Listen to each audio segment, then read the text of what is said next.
దాచావు దేవా వందనం, కృప చూపినావు కాపాడినావు, ఎలా తీర్చగలను నీ రుణం. పాడనా నీ కీర్తన, పొగడనా వేణులనా, పాడనా నీ కీర్తన, పొగడనా వేణులనా. వందనం యేసయ్యా, ధన్యుడవు నీవయ్యా. వందనం యేసయ్యా, ధన్యుడవు నీవయ్యా. గతకాలమంతా నీ నీడలోన దాచావు దేవా వందనం.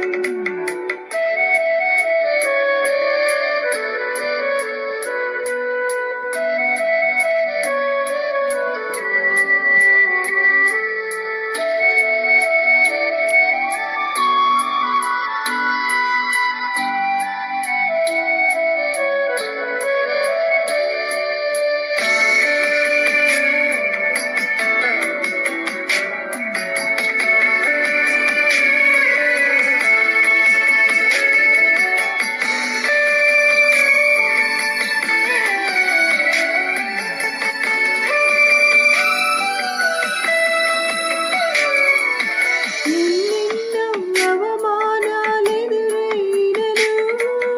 నీ ప్రేమ నన్ను విడిచిపోలేదయ్యా. ఇక్కట్లతో నేను కృంగినను, నీ చేయి నన్ను తాకి లేపెనయ్యా. నిజమైన నీ ప్రేమ నిష్కలంకము, నీవిచ్చు హస్తము నిండు ధైర్యము. నిజమైన నీ ప్రేమ నిష్కలంకము, నీవిచ్చు హస్తము నిండు ధైర్యము. వందనం యేసయ్యా, ధన్యుడవు నీవయ్యా.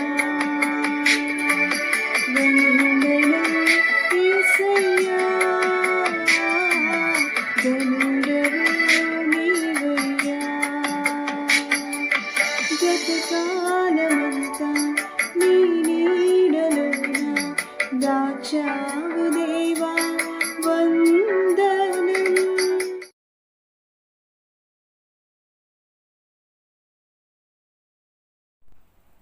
Praise the lord.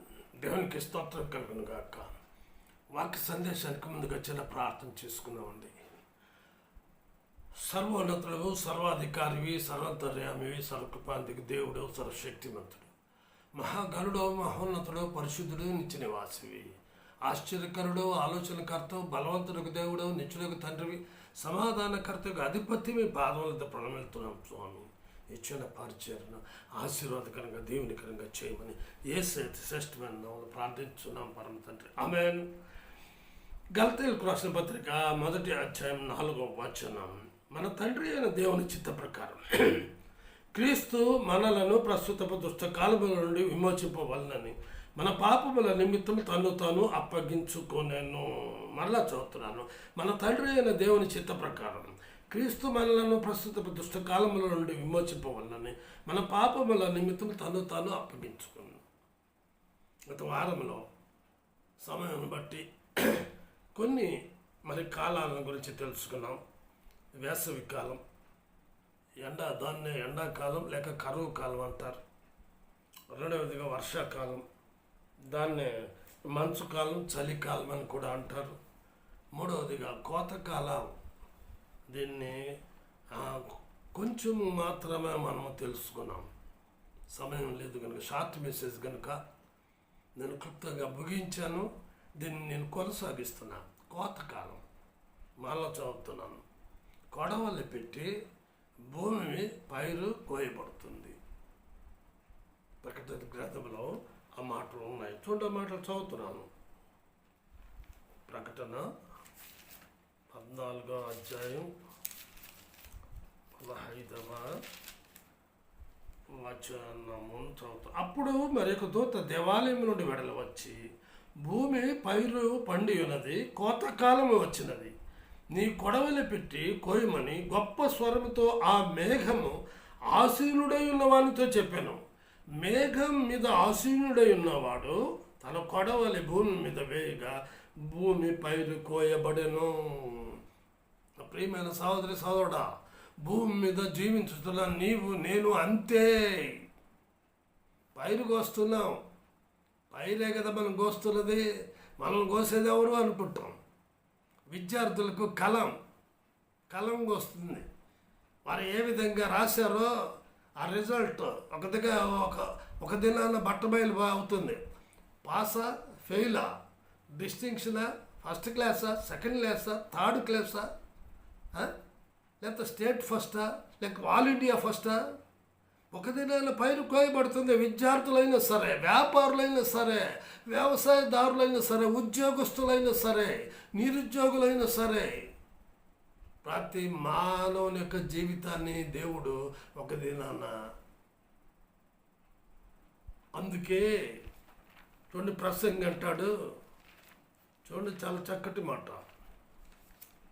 ప్రసంగి గ్రంథం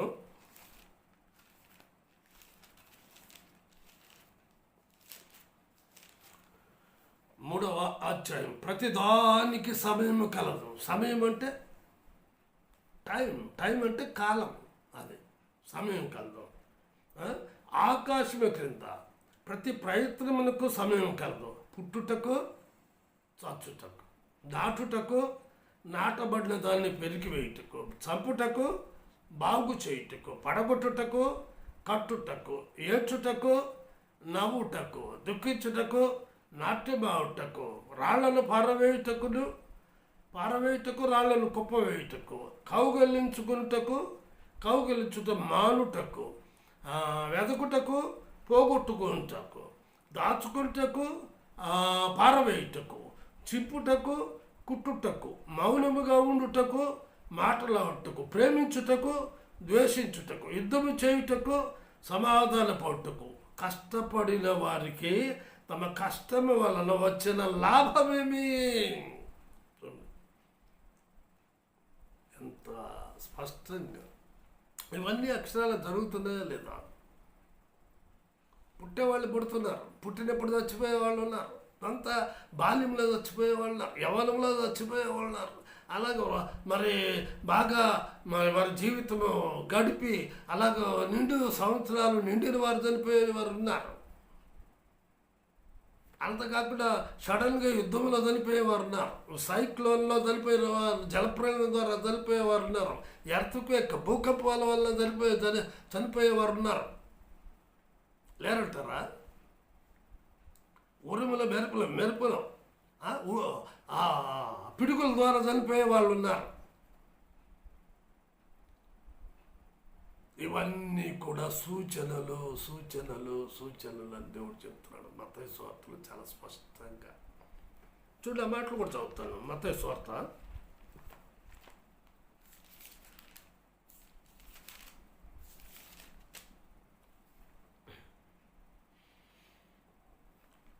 24వ అధ్యాయం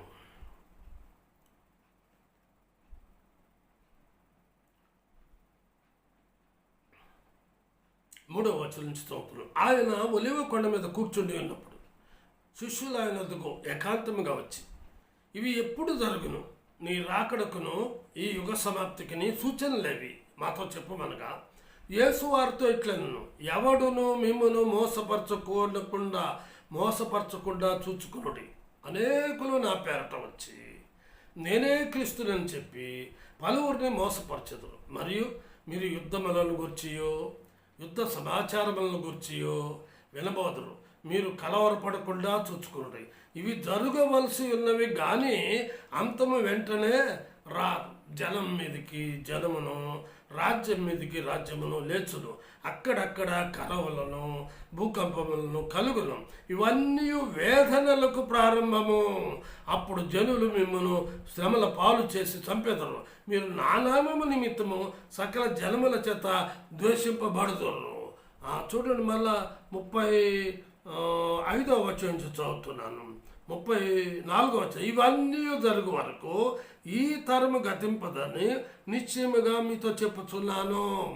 ఆకాశమును భూమియు గతించును గాని నా మాటలు ఏమాత్రమును గతింపవు. అయితే ఆ దినమును గుర్చియు ఆ గడియను గుర్చియు తండ్రి మాత్రమే ఎరుగును, కానీ ఏ మనుషుడైనను పరలోకమందల దూతలైనను కుమారుడైనను ఎరుగరు. ఎందుకు కుమారుడు ఎరుగుడు? కుమారుడుగా కదా ఈ లోకానికి పంపించి 2000 సంవత్సరాల క్రితం ఆయన 33 సంవత్సరాలు జీవించి స్వార్థ పరిచర్య చేసి నేను మరలా అందరి పాప విమోచనం కొరకు ఆయన కాలువరిలో రక్తము కార్చి చనిపోయి సమాధి చేయబడి తిరిగి లేచిన పునరుద్ధానుడు ఆయన 40 దినాలు అందరికి అగుపడి నేను మరలా వస్తానని చెప్పిన దేవుడు ఆ వార్తను తెలియపరుస్తాడని అతనికి కూడా తెలియదు, దూతలకు తెలియదు. దేవాది దేవుడు తండ్రి అయిన దేవునికి మాత్రమే అప్పుడే పంపిస్తాడు కుమారుడిని. తండ్రి అనుమతి లేకుండా కుమారుడు భూలోకములకు రాలేడు. తండ్రే కదా కుమారుడు ఈ లోకానికి పంపించింది, తండ్రే కదా కుమారుడు సిలువకు అప్పగించింది, తండ్రే కదా కుమారుని ప్రాణం పెట్టమని సర్వ పాప పరిహారం రక్త ప్రోక్షణం ఆవశ్యకం, తద్రక్తం పరమాత్మైన పుణ్యదాన బలియాగం. సకల మానవుల యొక్క పాపం పరిహరించబడాలి అంటే ఒక పుణ్యమూర్తి దానంగా ఉచితంగా రక్తం చిందించాలి. అట్టి రక్తాన్ని చిందించగలిగిన మరి మానవుడు ఎవరైనా ఉన్నారా అంటే ఉన్నారు, ఒకరు. ఆయనే ప్రభు అయిన Yesu Kristu. Are you believe in that God? చూడండి ఏమని చెప్పబడుతుందో అక్కడ. నోవహు దినములు 37వ వచనం, మత్తయి సువార్త 24వ అధ్యాయం 37వ వచనం నుంచి. నోవహు దినములు ఎలాగుండెనో మనుష్య కుమారుని రాకడయు అలాగే ఉండును. జలప్రళయమునకు ముందటి రోజు దినములలో నోవహు ఓడలోనికి వెళ్ళిన దినం వరకు వారు తినుచు త్రాగుచు పెళ్లి చేసుకుని పెళ్లికిచ్చుచూ ఉండదు. జలప్రళయము వచ్చి అందరినీ కొట్టుకుని పో వరకు ఎరుగకపోయేది. అలాగున్నే మనుషుని కుమారుని రాకడ ఉండును. ఆ కాలమున కాబట్టి కాలం, ఆ కోత కాలమున ఏం జరుగుతుందో చూడండి. ఆ కాలంలో 2 పొలములో ఉందరు, ఒకడు తీసుకుని పోబడును, ఒకడు విడిచిపెట్టబడును. 2 స్త్రీలు తిరుగలి విసురుచుందరు, ఒకటి తీసుకుని పోబడును, ఒకటి విడిచిపెట్టబడును. కావున ఏ దినమున మీ ప్రభు వచ్చునో మీకు తెలియదు గనుక మెలకువగా ఉండుడి. ఏ జామున దొంగ వచ్చునో ఇంటి యజమానికి తెలిసిండినెడల అతడు మెలకువగా ఉండి తన ఇంటికి కన్నము నీయుడని మీరెరుగుదురు. మీరు అనుకునని గడియలో మనుష్య కుమారుడు వచ్చును గనుకనే మీరును సిద్ధముగా ఉండుడి. 10 మంది బుద్ధి గల కన్యలకు దేవుని పెళ్లి కుమారుని రాకడ కొరకు ఆ గదిలో ఉన్నారు, నిజమే. కానీ 5 సిద్ధపాటు లేని కన్యకలని ఎప్పుడు తెలిసింది? ప్రభు రాకడ సమీపించినప్పుడు, గంట మ్రోగినప్పుడు. ఆ గంట అందరికీ వినబడుతుందండి. మేఘముల మీద శబ్దం వినబడుతుంది, ఉరుము శబ్దం వినబడదా? ఎక్కడి నుంచి ఎక్కడి దాకా వినబడుతుంది?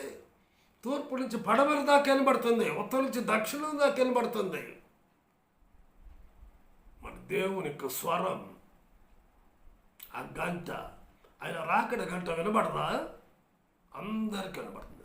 అప్పుడు సిద్ధపడితే ప్రయోజనము శూన్యము. ఆ కాలము అందుకే అన్నాడు. నేను చదివాను, మరలా చదువుతున్నాను. చూడండి, యెషయా గ్రంథం 55వ అధ్యాయం.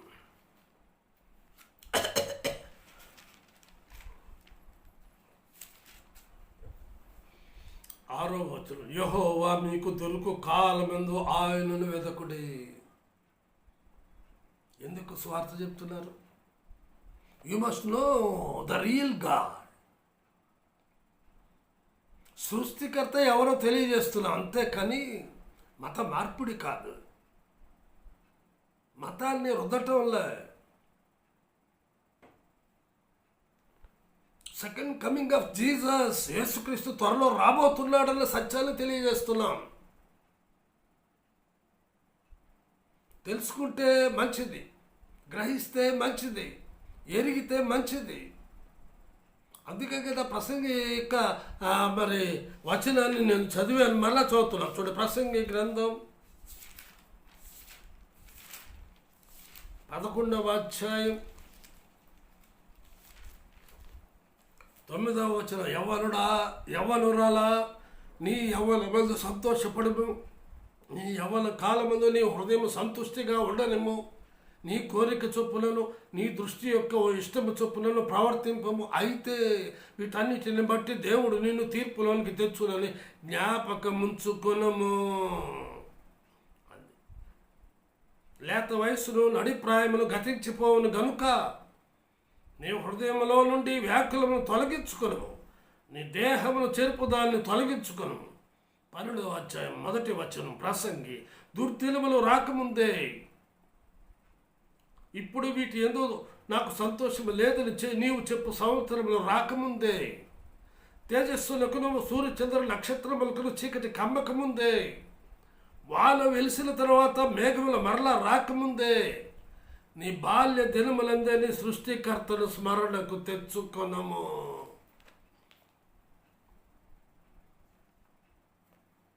సోదరుడా సోదరి, యవ్వనంలో ఉన్నావా? అలాగైతే నీ యవ్వనంలో నీ సృష్టికర్తను స్మరణకు తెచ్చుకోమని తెలియజేస్తున్నాడు. కోతకాలం, నీ కోతకాలం ఎప్పుడో నీకు తెలియదు. అందును బట్టే ప్రభు అయిన యేసుక్రీస్తు ఈ లోకంలోకి వచ్చి అట్టి సువార్తను ప్రకటించి అందరిలో మారు మనసు పొంది నిత్య జీవన పొందాలని ఆయన అభిలాష, కోరిక. ఎవరిలో నశించటం ఆయనకి ఇష్టం లేదు. నశించిన వారిని వెతికి రక్షించుటకు క్రీస్తు యేసు ఈ లోకములకు వచ్చిన వాక్యం సత్యము సత్యము సత్యం. అందుకే యేసు చెప్పును, నేనే మార్గమును సత్యమును జీవమునై ఉన్నాను, నా ద్వారా తప్ప ఎవడನ್ನು పరలోక రాజ్యమునకు ప్రవేశించడు. 4వ మాట, అంత్యకాలం. దీన్ని అపాయకరమైన కాలం అంటారు. చూడండి, 2వ తిమోతికి వ్రాసిన 2వ పత్రిక 3వ అధ్యాయం, అంత్యదినములలో అపాయకరమైన కాలములు వచ్చునని తెలుసుకును. ఆ కాలాలు వచ్చే ఉన్నాయి, భయంకరంగా ఉన్నాయి. అయితే ఇది ఎంతకాలమో కూడా నీకు తెలీదు, నాకు తెలీదు. ఇంకొంత కాలమే, ఇంకొంచెం కాలమే. ఈ కొద్ది రోజుల్లో ప్రభువు రాకడ రావచ్చు. సిద్ధపడు. ఆయన రాకడ కొరకు సిద్ధపడమని దేవుడు సెలవిస్తున్నాడు. నువ్వు సిద్ధపడితే, ఆ ప్రభు అయిన యేసుక్రీస్తుని స్వకీయ రక్షకునిగా అంగీకరిస్తే, యేసు రక్తంలో నీ పాపములు కడుక్కుంటే, యేసు రక్తం ప్రతి పాపము నుండి మనల్ని పవిత్రులుగా చేస్తుంది. నమ్మినట్లయితే ధన్యుడు ధన్యురాలవు సుమా. చూడండి, అంత్య దినములలో అపాయకరమైన కాలంలో వచ్చునని తెలుసుకుంది. ఎలాగనగా మనుష్యులు స్వార్థ ప్రియులు. ఇదే నుండి వచ్చిన తంట. అన్నంటే పడదు, తమ్ముడంటే పడదు, అక్కంటే పడదు, చెల్లి అంటే పడదు, తండ్రి అంటే పడదు, తల్లి అంటే పడదు, అత్త అంటే పడదు, మామ అంటే పడదు, బంధువులు అంటే పడదు, స్నేహితులు అంటే పడదు.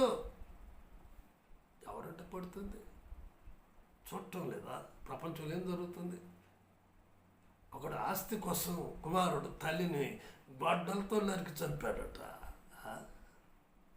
ఏం చేస్తాడు? భార్య మరొకరిని ప్రేమించి భర్తనే నరికేస్తుందంట, పిల్లలను కూడా చంపేస్తుందంట. ఈ లోకములో జరుగుతున్నటువంటి విషయాలు చూడండి. ఇంకేమంటున్నాడు? ధనాపేక్షలు. ఈ ధనమే మనవలను మోసంలోనికి, దగాలోనికి, కుట్రలోనికి, పగలోనికి, అసూయలోనికి ప్రవేశింపజేస్తుంది. బింకములాడువారు, అహంకారులు, దోషకులు, తల్లిదండ్రులకు అవిధేయులు, కృతజ్ఞత లేని వారు, అపవిత్రులు, అనురాగరహితులు, అతిద్వేషులు, అపవాదకులు, అతిచేంద్రియులు, క్రూరులు, సజ్జల ద్వేషులు, ద్రోహులు, మూర్ఖులు, గర్వంతులు, దేవుని కంటే సుఖానుభవం ఎక్కువగా ప్రేమించువారు. పైకి పైకి పైకి భక్తి గలవారి వలె ఉండి దాని శక్తిని ఆశ్రయించని వారునై ఉన్నారు. దాని శక్తిని ఆశ్రయించిన వారునై ఇట్టి వారికి విముఖుడవై ఉండుమో. జాగ్రత్త సుమ. అంచెదినమల్లో అపాయకరమైన కాలాలు. ఎవరిని నమ్మాలో ఎవరిని నమ్మకూడదో మీకా గ్రంథకర్త చాలా స్పష్టంగా రాశారు. చూడండి మాట చదువుతాను. మీకా 7వ అధ్యాయం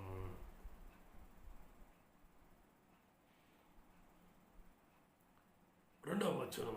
భక్తుడు దేశములో లేకపోయాను, జనులలో యథార్థపరుడు ఒకడునూ లేడు. అర్థమవుతుందండి. భక్తుడు దేశములో లేకపోయాను. అయ్యయ్యో, జనులలో యథార్థపరుడు ఒకడునూ లేడు.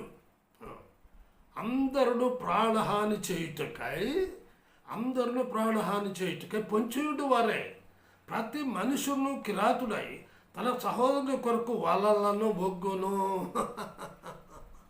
2 చేతులతోనూ కీడు చేయి పూనుకొందరు. అధిపతులు బహుమానము కోరుదురు, న్యాయాధిపతులు లంచం పూచుకుందరు, గొప్పవారు తమ మోసపో కోరికలు తెలియజేయుదురు. అలాగన వారు ఏకపట్టుగా ఉండి దాన్ని ముగింతురు. 5వ వచనం.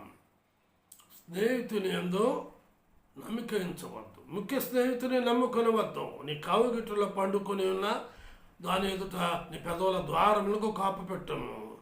6వ వచనం. కుమారుడు తండ్రిని నిర్లక్ష్య పెట్టుచున్నాడు, కుమార్తె తల్లి మీదికిని కోడలు అత్త మీదికిని లేచిదురు. ఎవరి ఇంటి వారు వారికే విరోధులవుదురు. ఆఖరిగా యుద్ధకాలం. ఈ రోజుల్లో సంవత్సరాల తరబడి, నెలల తరబడి యుద్ధాలు. ఇరాన్, ఇరాక్, ఉత్తర కొరియా, దక్షిణ కొరియా, ఇజ్రాయేల్, పాలస్తీనా యుద్ధాలు జరుగుతూనే ఉన్నాయి. రష్యా, ఉక్రెయిన్ అయిపోయిందా? పాకిస్తాన్, ఇండియా. ఏ దేశం నెమ్మదిగా ఉందండి? ఏ దేశము నెమ్మదిగా ఉంది? యుద్ధ వాతావరణం ఒక పక్క అయితే ఆ దేశంలో అల్లజడి, ప్రజల మీదకి ప్రజలు, జనం మీదకి జనం, రాజ్యం మీదకి రాజ్యం, స్వార్థప్రియులను చదివాం కదా. రాజ్యాన్ని నేను పరిపాలించాలి, 5 ఏళ్ల పరిపాలన కొరకు అయ్యో ఎంత ఘోరమైన విధ్వంసనాలు చేస్తున్నారు. వాళ్ళేమో బాగున్నారో మీకు తెలుసో తెలియదో, నాయకులు బాగున్నారండి, ప్రజలు చెడిపోతున్నారు, చచ్చిపోతున్నారు. ప్రజలకి మరి ఏదో అంత వేస్తే పిడికిడు అట్లాగే వెళ్తూ ఉంటారు. ఇంగిత జ్ఞానము లేకుండా నాయకులు బాగున్నారు, వారిని సపోర్ట్ చేస్తున్నటువంటి వారిని ఎంతగా వేధిస్తున్నారంటే అది కామన్ అయిపోయింది. ఏ రాజు వచ్చినా అంతే, ఏ మంత్రి వచ్చినా అంతే. అసలు అంత దాకా వెళ్తున్నాం. కుటుంబాలు ఎలా ఉన్నాయి? చిందరవందరగా ఉన్నాయి. అందుకే క్రీస్తు మనలను ప్రస్తుతపు దుష్ట కాలములో నుండి విమోచింపవలెనని చూడండి, మాట చాలా స్పష్టంగా ఉంది. గలతీయులకు రాసిన పత్రిక 1వ అధ్యాయం 4వ వచనం. మన పాపముల నిమిత్తం తను తాను అప్పగించుకున్నాను. నీ పాపం, నా పాపం, సర్వ లోకంలో ఉన్న వారందరి పాపం కొరకు ఆయన అప్పగించుకున్నాడు. ఎందుకు? నిన్ను తప్పించటానికి, ఎందుకు? నిన్ను విడిపించటానికి, ఎందుకు? నిన్ను రక్షించటానికి, ఎందుకు? నీకు సహాయం చేయటానికి, ఎందుకు? నిన్ను నిత్యత్వంలోనికి నడిపించటానికి. గ్రహిస్తున్నావా? గ్రహించినట్లయితే ధన్యుడు, ధన్యురాలు సుమ. ప్రార్థన చేసుకున్నాం. ప్రేమ నమ్మకం గల మా ప్రియ పరలోకపు తండ్రి, కృపయు కనికరం గల మా దేవా, మీ పాదములకు వందనాలు, స్తోత్రాలు. అయా, కాలముల గురించి, దుష్ట కాలముల గురించి తెలియజేశారు. నిజమే, కాలములు బాగున్నాయి ప్రభు. వేసవి కాలం బాగుంది, అదే ఎండాకాలం, అదే కరువు కాలం. అట్టి కాలాల్లో మీరు అనేకులను కాపాడినారు. కులం, మతం, జాతి లేకుండా కాపాడినారు. వర్షాకాలం, మంచుకాలం, చలికాలం ప్రభు, ఇవన్నీ కూడాను భూమిని తడపటానికి, రైతుకు విత్తనం మరి విత్తువానికి విత్తనం ఇవ్వటానికి, నా తండ్రి సకల ప్రజలకు మరి ఆహారం సమృద్ధిగా కలుగుచేయుట కొరకు మీరు సహాయం చేస్తున్నారు. కొంతకాలం అయిన తర్వాత, ఆ టర్మ్ అయిపోయిన తర్వాత అవి కోయబడతాయి. మానవుని యొక్క జీవితం కూడా అదే అని మీరు సెలవిస్తున్నారు. మీరు అక్కడ తథ్యం, అంత్యకాలంలో ఉన్న అపాయకరమైన కాలంలో ఉన్నాం. అంటే కాలమును ఎరిగి తెలుసుకుని గ్రహించి మారు మనసు పశ్చాత్తాపానికి నడిపింబట్టుకు కృపను అనుగ్రహించమని యేసయ్య అతి శ్రేష్టమైన నామములో ప్రార్థించుతున్నాం పరమ తండ్రి, ఆమేన్. తిరిగి వచ్చే వారం కలుసుకుందామండి. అంతవరకు సెలవు. దేవుడు మిమ్మల్ని దీవించును గాక.